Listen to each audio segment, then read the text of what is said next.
Okay, so a green approach to mental health.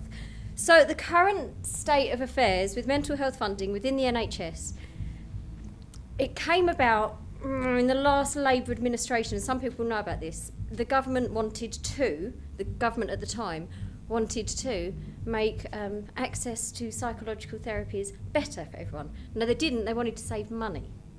So they commissioned the Layard report. Is anyone familiar with the Layard report? Brilliant. Right.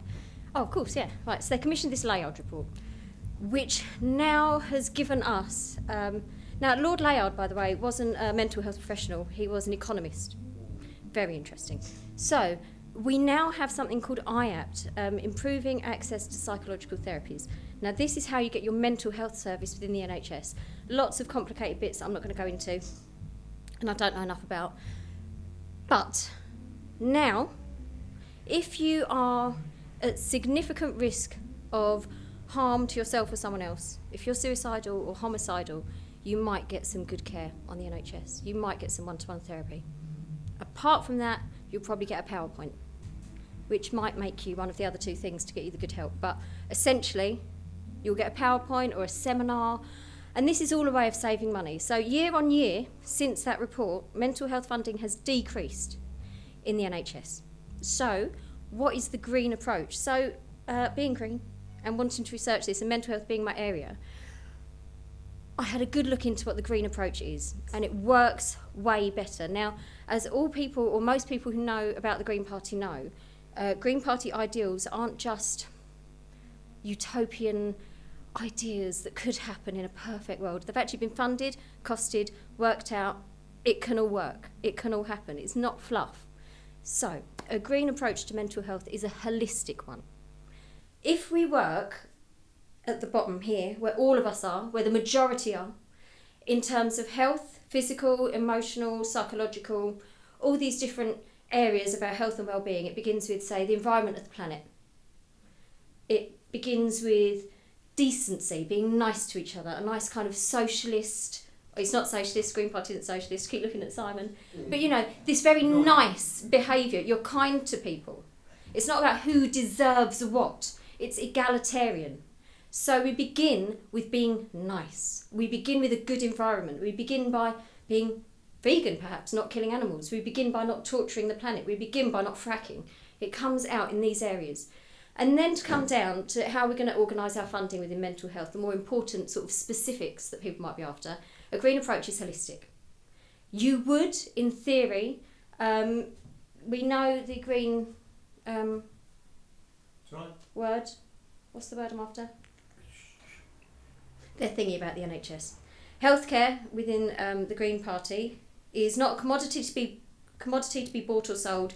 The National Health Service must provide healthcare, free at the point of need, funded through taxation, a public service, funded by, run by and accountable to local and national government, etc., etc. All of this is in the Green Party manifesto. You would get individualised care. You would be able to see your doctor, your first point of call, and say, I feel like this. And they could refer you to an assessment. And this is kind of the way it was in the 90s, actually. And your assessor would go, oh, you feel like this. Group therapy would probably work for you. We'll get you a person-centred therapy group, a person-centred one-to-one counsellor, about 12 sessions. We'll see how it goes after 12 sessions. This utopian ideal that when I was training as a counsellor thought was a reality, and it's not. You get 4 half-hour sessions with someone who's not really as trained as you would like. 1 minute left. That's it. That's an example of what's it like. You've got crippling depression, you've got crippling anxiety, you've got the pain of the world on your shoulders. You feel like you don't want to exist anymore. And your therapist goes, we've got 5 minutes, and that's the end of our 4 sessions. You've had about 80 minutes of me in total, and now you're all right. Now you're good. Now I can tick a box to say you feel better than you did 80 minutes ago. I will tick a box, I will get my funding again for next year, and you will probably come back next year. Now, the longitudinal studies have gone to show, or the longer studies, if you like, have gone to show that report, it was cost effective in the first year or two. It was making a quick fix. We now know, years on, that people are coming back because it didn't work. The sticking plaster therapy of IAPT has not worked. A green approach is holistic. That's it. I think that's really good. 2 seconds left. 2 seconds.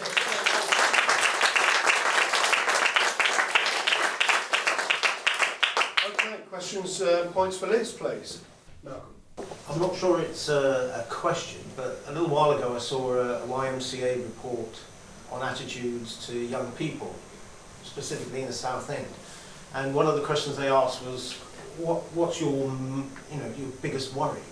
And mental health was by far and away the greatest concern expressed by, I think, hundreds of young people involved in the survey. And I think we know that mental health is a huge issue for young people. You hear also horrifying statistics, like 1 in 4, 1 in 5, young people are depressed.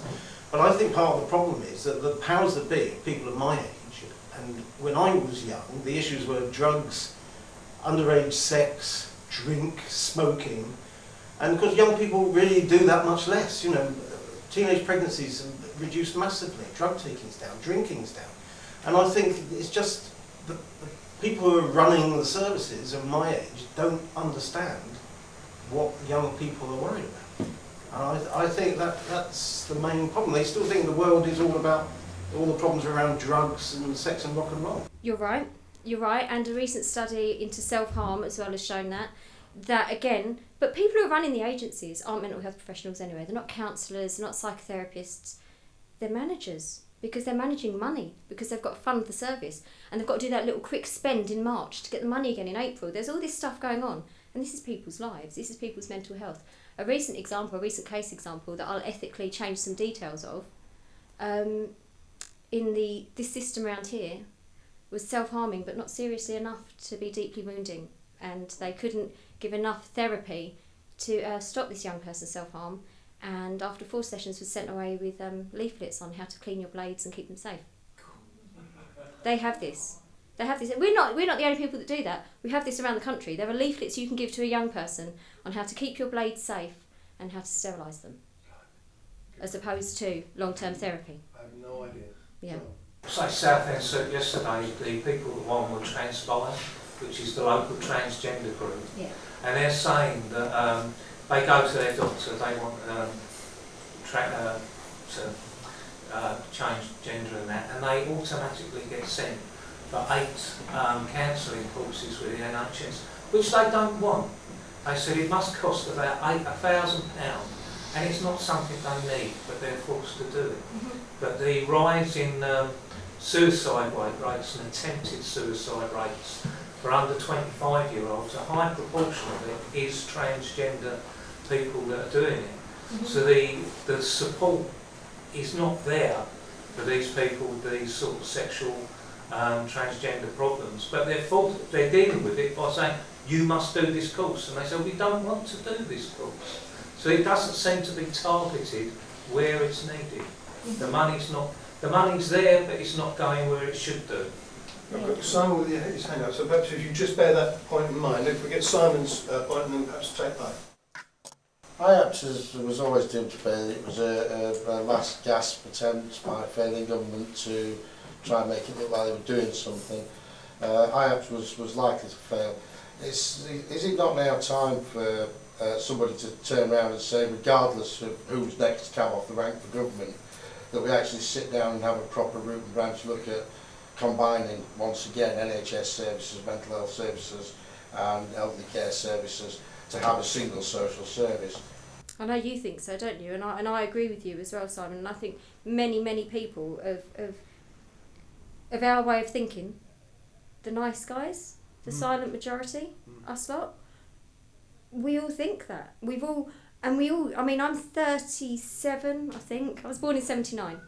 Yeah. And I stopped counting 10 years ago. So I remember this kind of time in the 80s and 90s where things were kind of all right. If you went to the doctor, they sent you to see someone and they asked you what was wrong. I remember this in my head. And then I remember in the mid-90s, Prozac came about and it made it easier for doctors to start shifting people on. But I remember this shift in my lifetime. And now that I'm working in mental health and now that I'm working in the industry, it is soul destroying. It's almost like people who go into teaching and don't stay long because of Ofsted. You go into mental health, you go into counselling, you're a good person, you want to do good things. Who would be a counsellor? You know, unless you really wanted good things. And the burnout rate is so high because of this. Oh yeah.